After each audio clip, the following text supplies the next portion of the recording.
Ang mabuting balita ng Panginoon ayon kay San Juan.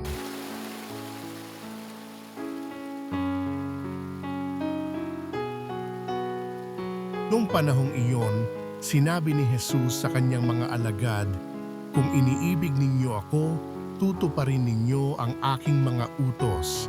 Dadalangin ako sa Ama at kayo'y bibigyan niya ng isa pang patnubay na magiging kasama ninyo magpakailanman.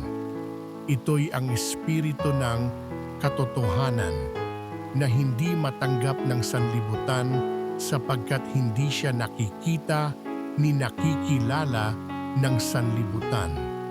Ngunit nakikilala ninyo siya sapagkat siya'y sumasa inyo at nananahan sa inyo. Hindi ko kayo iiwang nangungulila, babalik ako sa inyo.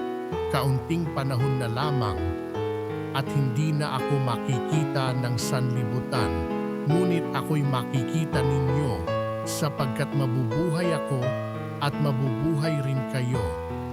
Malalaman ninyo sa araw na yaon na ako'y sumasa Ama, kayo'y sumasa akin, at ako'y sumasa inyo. Ang tumatanggap sa mga utos ko at tumutupad nito ang siyang umiibig sa akin. Ang umiibig sa akin ay iibigin ng aking Ama. Iibigin ko rin siya at ako'y lubusang magpapakilala sa kanya." Ang mabuting balita ng Panginoon